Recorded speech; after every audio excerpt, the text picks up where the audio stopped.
Hi, everyone. All right, let's get into chapter 5 and chapter 6 of the module that we just had. So this module or these chapters focused on quantitative methods. I assume we will get into qualitative methods later. And I just want to start off by saying these two chapters have really honed in on the fact that my own research will need to be much more developed than I initially presumed it to be, because of it goes into the validity, and also, just making sure that the instrument that I use matches the research that I'm doing. So, chapter 5, I did highlight some things and take some notes, so I'll just be toggling back and forth with that. But chapter 5 definitely started off with quantitative methods and letting us know that they're based on a presumption of truth and knowledge. And basically, it will uncover more accurate aspects of natural truth. So it's not bringing about a imaginary idea or thought. It's something that's already there, and it's quantitative. So the concepts can be represented by numbers.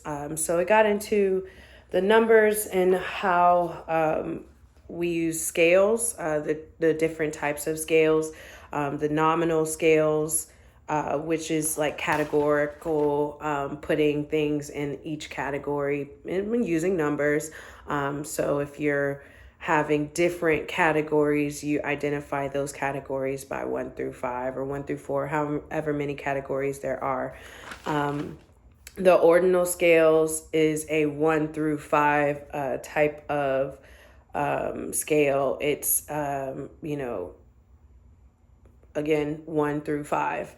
And then the interval scales is the difference between numbers is meaningful. So if you're scoring 5 versus someone else scoring 1, that difference and what that looks like is the importance of an interval scales.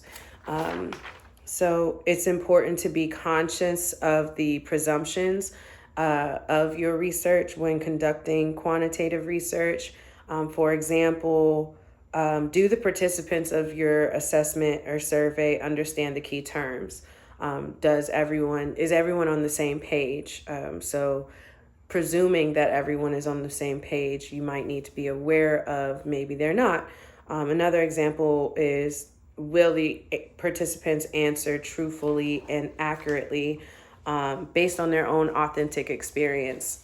Depending on what the research is about, some people may choose to say what sounds good instead of their own actual experience, and it may skew the data. So going into skewed, we did talk about the bell curve and, how there might be a degree of error, but skewed, when you put the numbers in the bell curve, skewed is the definition when your curve shifts left or right.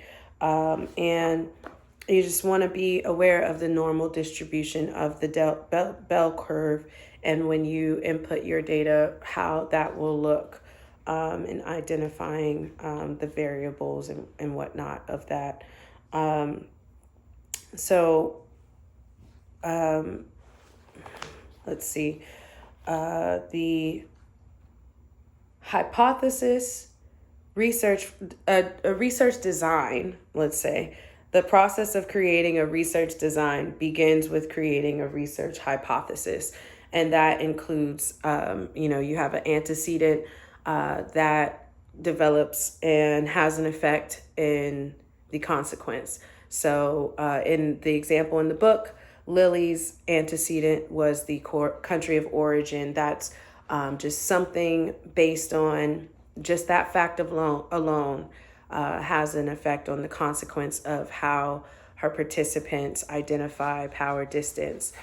So that's, what every research design will have, an antecedent and a consequence. We usually use the antecedent on the left that will correlate and derive a consequence. So then moving into, last takeaway from chapter 5 was the research design difference, the different types of research designs. And I highlighted this, and it says that a research design describes the researcher's role in manipulating the assignment and quantitative measurement of the concept. So an experimental design is randomly assigned research participants. And a quasi-experimental design, the random assignment is presumed, but the researcher does not do the assignments themselves. So just being aware of the different types of research designs and making sure you moderate and understand the variables of each type if you're whichever one you're using. So moving into chapter 6, this was about the instruments that you use to measure your research. And this is when it talked about the validity and reliability. So validity refers to the degree to which our interpretation of the data is accurate. And, again, if it's quantitative, you should be able to have validity to your results, and how how to make sure that your results are valid is through reliability. So the test and the retest, and maybe having another colleague do the same survey to other participants and seeing if the results are reliable, or if you need to go back to the drawing board and redesign or recreate a different instrument for testing. I highlighted that measuring the validity of quantitative research instruments is difficult. And again, this makes me identify that I will have to design research that is, it's going to be difficult. So I'm a little skeptical of my skill set here, and I'm hoping that I'll be able to produce something that is meaningful. But even the book is saying that this part of the process is a difficult one.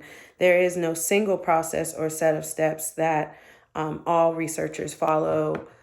So it'll definitely have to be created and reliable. So the book talked about the popular instruments that are already in use and in practice. And the last part of chapter 6 really identified that yes, you may be able to use a already developed instrument, but it may not be useful to the type of research that you're doing. So it may be something that you create your own measurement, and there's no right or wrong answer to that. It's just using a standard scale may result in an easier process because it's already there, but it could potentially decrease rigor if you're doing that. So it doesn't solve all your problems to use a pre-constructed scale, and just be aware of either or opportunities. So that was chapter 5 and chapter 6. Just some of my notes here, my handwritten notes.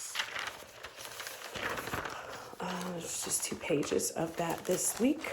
And I'm really hoping that I will be able to derive some good research and put it all together But I do appreciate this book for walking us through the concepts and making sure we're thinking things through instead of diving right in and thinking that we've got a good product. So, yeah, thank you.